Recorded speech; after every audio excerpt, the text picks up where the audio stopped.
Olá, meus amigos, está começando mais um programa Crescendo em Cristo, aqui pela Rádio CPT, a rádio que é uma boa companhia para você. Eu sou o comunicador Davi Schmidt, pastor da Igreja Evangélica Luterana do Brasil, aqui em Florianópolis, Santa Catarina, e é uma alegria ter você aqui conosco ouvindo a nossa rádio. Quero lhe convidar a interagir conosco através do nosso Facebook, www.facebook.com/radiodaiel e youtube.com/radiocpt. Você poderá também enviar a sua dúvida para o nosso e-mail, contato@radiocpt.com.br. Anote ainda o nosso WhatsApp, 51 99348 9360. E mande também a sua pergunta. Você também pode ouvir o Crescendo em Cristo diretamente do nosso podcast. Lá você pode, inclusive, fazer o download deste programa e ouvi-lo quando e onde quiser. No programa de hoje nós vamos estudar o texto de Mateus, capítulo 2.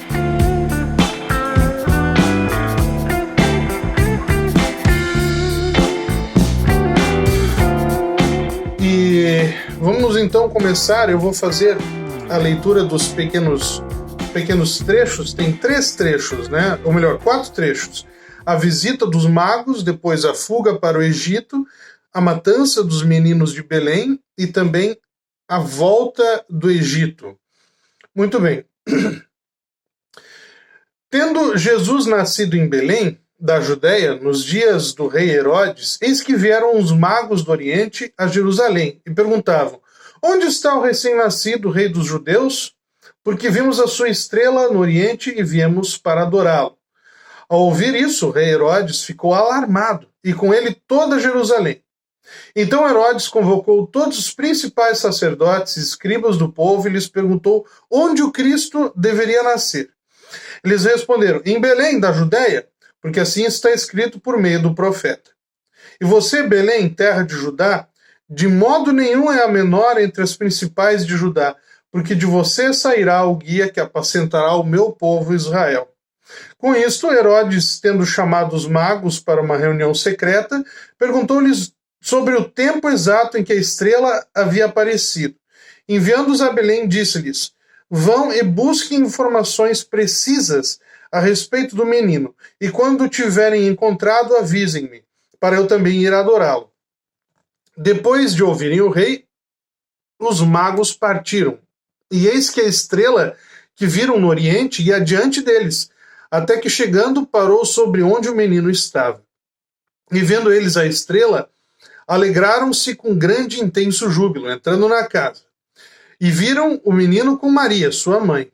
Prostrando-se, o adoraram e, abrindo seus tesouros, entregaram-lhe suas ofertas, ouro, incenso e mirra.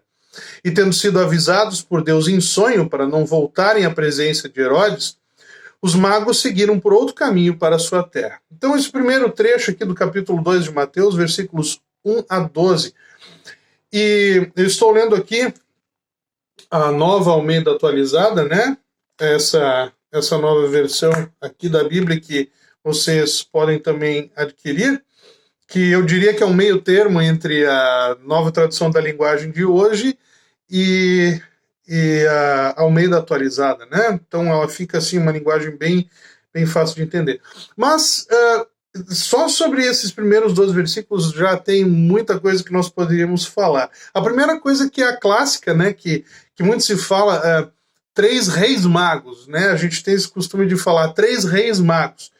Só que tem uma coisa interessante a gente falar sobre isso, que nenhum lugar na Bíblia fala que eram reis, não diz que eles eram reis, e também nem que eram 3, né? Não fala quantos magos na verdade eram. Então a gente tem aí essa situação que ficamos na dúvida, quantos magos eram, né? A gente imagina que sejam 3 por causa da quantidade de presentes, ouro, incenso e mirra, que eram 3 presentes.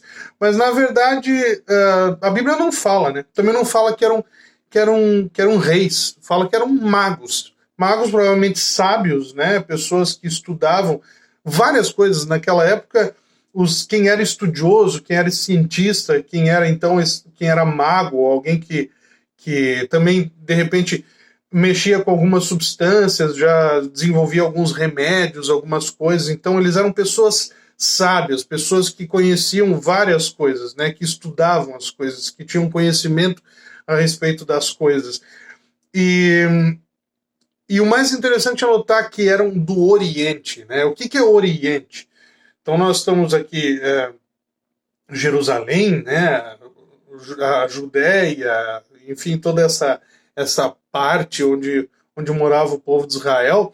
E Oriente é tudo que ficava à direita do mapa. Nós olhando assim para o mapa mundi hoje, seria o que fica à direita, né? Então tem todos aqueles países para lá, mas é principalmente a região da Babilônia, né, da Pérsia, onde hoje, por exemplo, fica Irã, Iraque, esses povos aí, né? E a gente fica pensando assim, ok, eles eram estudiosos, eles sabiam várias coisas, olhavam a movimentação das estrelas no céu, todas essas coisas que são ditas, mas como é que eles ficaram sabendo que Jesus ia nascer, né? A gente tem várias teorias, mas eu diria que a mais confiável é a seguinte: essa palavra de Deus, a pregação, as profecias de que Jesus Cristo iria nascer, essas profecias foram disseminadas pelo mundo inteiro e também nessa região da Babilônia, porque nós temos que lembrar assim, que o povo de Israel foi exilado durante algum tempo na Babilônia, né? Mas o mais interessante é o seguinte: naquele período em que estiveram lá, surgiram pessoas muito importantes dentro da história do Antigo Testamento, da história do povo de Israel, que a gente tem principalmente ali Daniel, Sadraque, Mesaque e Abednego. São essas figuras importantes que deram testemunho da sua fé e que as pessoas puderam ver a ação de Deus na vida deles, porque, por exemplo, Sadraque, Mesaque e Abednego foram jogados dentro de uma fornalha ardente por não adorarem o Deus ou os deuses, ou não se curvarem à estátua, né, dos babilônios, e Deus enviou um anjo para salvá-los e protegê-los. É interessante que, e depois Daniel também, quando não adora, fizeram todo aquele complô, né, que sabendo que Daniel orava a Deus, fizeram todo um complô e fizeram uma lei, e o rei não percebeu isso e assinou essa lei dizendo que não se podia pedir nada a nenhum deus ou nenhuma pessoa, a não ser ao próprio rei, e o rei não percebeu isso, e ele gostava muito de Daniel, e quando ele assina essa lei e não pode se desdizer nada que foi dito, isso acontece muito ali no Antigo Testamento. Então, quando ele assina aquela lei com o seu anel, Daniel, então, depois continua orando ao seu Deus, e por causa disso ele é jogado na cova dos leões, e o rei não queria que isso tivesse acontecido, né? Ele fica muito triste, mas Deus então envia um anjo, e ele enviando um anjo protegeu Daniel e salvou Daniel da boca dos leões, enfim, né? Mas é interessante o quê? Que esse povo babilônio, principalmente na religião deles, que é o zoroastrismo, eles têm várias figuras angelicais, muitas figuras angelicais, e nunca em outro lugar da Bíblia apareceram tantos anjos, ou Deus agiu através de anjos, ou nas profecias de Daniel, ou enfim, nunca se falou tanto de anjos como nesse período, porque é interessante nós notarmos que Deus sempre se adapta à linguagem das pessoas, aquilo que as pessoas vão melhor entender. Então, quando Sadraque, Mesaque e Abednego estão na cova para serem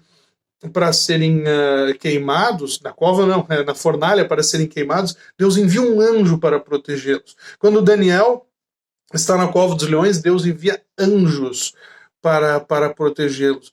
Então, assim, e as pessoas, ao verem isso, ao ouvirem esse relato, elas entendem mais facilmente, os babilônios, que aquilo era Deus. Então Deus já está fazendo com que eles compreendam que ele está agindo naquele momento. Vejam.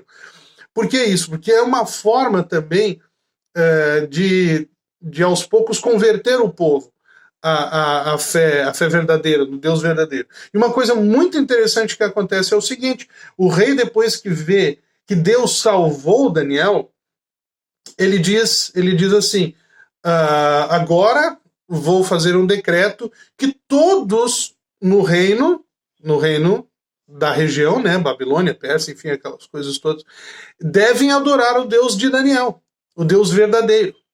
Então, através de todas essas coisas que Deus faz ali, todo aquele povo começa, pelo decreto do rei, a seguir a religião do povo de Israel, que é a religião que espera pela vinda do Messias, que no caso nós, cristãos, sabemos que é Jesus Cristo. Mas é interessante ver a maneira como Deus age e como todo o povo acaba depois tendo contato com a profecia de que viria o Salvador. Por que eu estou dizendo isso? Justamente por causa que esses magos vêm do Oriente, dessa região onde todas essas coisas aconteceram. Então esse povo provavelmente tinha algum contato com as profecias da vinda do Messias. Principalmente esses magos, né? Esses sábios do Oriente, que tinham conhecimento de que viria o Salvador, de que estaria entre o povo, e eles veem aquela movimentação diferente no céu, aquela estrela no céu, e certamente, enfim, sendo estudiosos das estrelas, sendo estudiosos do texto bíblico, eles fazem a associação e percebem, está vindo o Salvador. Deus está dando essa mensagem. E eles vão procurar aonde? Onde provavelmente nasceria o rei dos judeus, o Salvador. Aonde? Dentro do palácio do rei, né? Seria o descendente do rei, o novo rei, mas ele não está lá. E Herodes fica apavorado com isso também. Como assim tem um outro rei, um novo rei? Eu sou o rei dos judeus. Então, de alguma forma, ele agora fica preocupado, né? Não, eu quero encontrar esse menino também, né? O versículo 8 diz: vão e busquem informações precisas a respeito do menino e quando tiverem encontrado, avisem-me para eu também ir adorá-lo. E, enfim, Herodes está preocupado. Vou perder meu posto? Como assim? O que estão armando contra mim? Porque, na verdade, ele não quer adorar o menino, né? Está tentando descobrir onde é que está esse menino para dar um fim nele, né? E aí nós vemos esses magos que encontram Jesus. Só que uma coisa interessante é nós observarmos que, versículo 11, entrando na casa. Então a gente tem geralmente aquela imagem do presépio no Natal, né, com todas as figuras, todos os personagens do Natal ali, e aí nós temos geralmente juntos, dentro do presépio, além de José, Maria, e Jesus, e o anjo, e o burrinho, a vaquinha, enfim, nós temos ali os pastores com as ovelhas, e do outro lado, geralmente, nós temos os magos do Oriente, geralmente 3, né, que inclusive pela tradição até se deu nomes a eles, né, que são o Gaspar, o Baltazar e o Melchior, né, alguma coisa assim, alguma coisa assim. Mas se a gente for ver a tradição da Igreja Católica Ortodoxa Russa, são 4, e eles têm inclusive uma história de que um dos magos sempre fica para trás, porque ele está sempre ajudando pessoas necessitadas no caminho. E os outros vão na frente. Ele diz, não, daqui a pouco eu encontro vocês. E ele nunca consegue encontrar Jesus. Ele sempre chega depois que as coisas aconteceram. E aí, quando ele finalmente consegue encontrar Jesus, ele encontra Jesus já crucificado aos pés da cruz, né? E aí ele se ajoelha e deixa o seu presente diante da cruz. É uma história bem emocionante até, né? Claro que não é nada comprovado pelo texto bíblico, é apenas tradição da igreja. Então, essa tradição varia de um povo para outro. Mas nós podemos observar que, pelo que o texto bíblico diz, e a gente tem que ir pelo que o texto bíblico realmente diz, eles entraram numa casa, quer dizer, já não é mais na gruta de Belém, onde Jesus nasceu, já é uma casa, já é em outro lugar, né? Eles já estavam morando numa casa. Então, essa cena de pastores de um lado e magos do outro, isso nunca aconteceu, né? Eles chegaram depois para visitar Jesus e deixaram seus presentes, ouro, incenso e mirra. Então, pela quantidade de presentes, 3, se imagina que fossem 3 magos, né? Mas olha só interessante que eles deixam ali. E depois voltam o caminho para a sua terra, enfim, né? Nós temos o resto do texto bíblico, né, desse capítulo 2 de Mateus, que eu também vou ler, que diz assim: depois que os magos foram embora, um anjo do Senhor apareceu em sonho a José e disse, ó, de novo anjo, né, o anjo sempre como mensageiro: levante-se, tome o menino e a sua mãe e fuja para o Egito. Fique por lá até que eu avise você, porque Herodes há de procurar o menino para matá-lo. Levantando-se José, tomou de noite o menino e a sua mãe e partiu para o Egito, onde ficou até a morte de Herodes. Isso aconteceu para se cumprir o que tinha sido dito pelo Senhor por intermédio do profeta: do Egito chamei o meu filho. Nós podemos observar isso aqui também, né? Para que se cumpriu o que fora dito por intermédio do profeta. Observem isso, que depois eu vou falar sobre isso. Daí continua: vendo-se iludido pelos magos, Herodes ficou muito furioso e mandou matar todos os meninos de Belém e de todos os seus arredores, de 2 anos para baixo, conforme as informações que havia recebido dos magos a respeito do tempo em que a estrela havia aparecido. Então se cumpriu o que tinha sido dito por meio do profeta Jeremias. Ouviu-se um clamor em Ramá, pranto e grande lamento. Era Raquel chorando pelos seus filhos, e inconsolável porque eles já não existem. Depois da morte de Herodes, um anjo do Senhor apareceu em sonho a José, no Egito, e lhe disse: levante-se, tome o menino e a sua mãe, e vá para a terra de Israel, porque os que queriam matar o menino já morreram. Levantando-se José, tomou o menino e a sua mãe e voltou para a terra de Israel. Porém, ouvindo que Arquelau reinava na Judéia em lugar de seu pai Herodes, teve medo de ir para lá.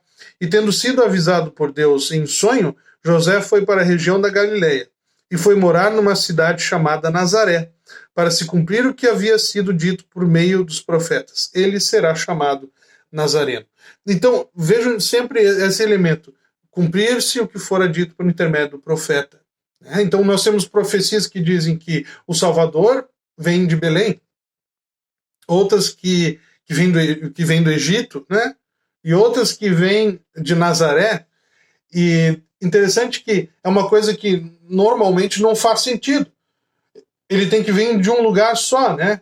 Então alguns poderiam até dizer: puxa vida, a profecia, a escritura está se contradizendo. Mas é justamente isso: Deus faz uma profecia que aos nossos olhos parece absurdo. E depois, com o andar da história, ele faz exatamente as coisas conforme ele teria dito que aconteceriam, que é um caminho que não é natural para o ser humano, que as coisas não aconteceriam assim normalmente, mas Deus faz de uma maneira diferente, justamente para mostrar que ele está no comando da situação. E ele está no comando da situação quando ele fala com José através dos sonhos, né? E manda que ele envia anjos, inclusive, e manda que vão para este lugar, para outro lado, para que se escondam e fujam, né? E nós vemos isso aqui, a matança dos meninos de Belém, exatamente da mesma maneira como lá no Egito foram mortos os meninos de 2 anos para baixo, né? E aqui também, então é essa mesma linguagem, vê que Deus, que a palavra de Deus sempre usa essa mesma linguagem, as coisas têm um certo significado, às vezes até simbólico, para que se perceba, né? Porque ali, nesse contexto judaico, no povo que está no Egito, que mandam matar os meninos de 2 anos para baixo, nesse meio está Moisés, que é essa primeira figura de salvação, através de Moisés, Deus salva o povo da escravidão. E Jesus é esse também que escapa desses meninos que são mortos 2 anos para baixo, e é esse que é enviado por Deus para nos salvar também da escravidão, só que a escravidão do pecado. Então, é essa mesma linguagem, certo? Agora, uma coisa interessante é ver isso, né? Por meio do profeta, do Egito chamei o meu filho. Depois, por meio dos profetas, ele será chamado Nazareno. Então, as profecias dizem que ele vem de Belém, que ele vem do Egito, que ele vem de Nazaré. E Jesus exatamente faz isso. Ele contempla todas essas coisas. Ele nasce em Belém, vem de Belém. Foge para o Egito e se esconde. Depois ele vem do Egito. E vão morar em Nazaré, que é de onde é que Jesus depois sai para o seu ministério. Então, de todos esses lugares vem o Salvador. E a salvação, obviamente, vem de Deus. E a grande mensagem, eu vejo, aqui justamente, né, são as pessoas que Deus está usando de todas as formas aqui, tanto os magos quanto a própria Maria, e principalmente José, para proteger o pequeno menino Jesus, né? E essa seria a grande mensagem para nós na prática desse texto bíblico, que é justamente isso. Deus poderia ter feito a salvação e resolvido essas coisas todas sozinho, né? Ele poderia ter salvado as pessoas de uma outra maneira, mas ele escolhe essa, ele envia um bebê, menino Jesus, para que através dele fossem salvas as pessoas. Mas ele também usa pessoas nesse processo, ele dá o privilégio, ele permite que pessoas possam participar desse processo, principalmente nesse período em que Jesus é um bebê, que ele precisa ser protegido. E é uma coisa maluca, porque ao mesmo tempo que ele é Deus, ele é só um bebê que está ali diante deles. Então é uma coisa impressionante, mas que Deus, mesmo não precisando, ele dá o privilégio para essas pessoas poderem participar da sua obra, né? E assim nós também, Deus talvez não precisaria de nós, mas ele nos dá o privilégio de participar da sua obra. Portanto, assim nós temos o privilégio de participarmos ao levarmos a palavra de Deus adiante, ao falarmos da nossa fé, ao sermos testemunhas, para que Deus, através de nós, trabalhe na vida de outras pessoas. E para mim esse é a grande mensagem prática desse capítulo 2 de Mateus, que Deus age também através de pessoas e usa as pessoas para salvar através das pessoas como elas mesmas são no seu dia a dia, né? Dá o privilégio das pessoas poderem participar da sua obra de salvação. Bom, nesse programa o nosso estudo vai ficando por aqui, mas não perca a próxima edição, que irá continuar o texto do Evangelho de Mateus. O programa Crescendo em Cristo vai ao ar inédito às 7 horas da manhã e reprisado às 6 da tarde, sempre de segunda a sexta-feira. Assista este e outros programas em Facebook, www.facebook.com/radiodaiel e youtube.com/radiocpt. Baixe este episódio em www.radiocpt.com.br/podcast. Muito obrigado pela sua audiência e não esqueça de divulgar a programação da Rádio CPT nas suas redes sociais. Foi um prazer ter você estudando a Palavra de Deus e crescendo na fé em Cristo junto com a gente. Que a paz de Jesus esteja com você e com a sua família. Um grande abraço e até o próximo programa. Tchau.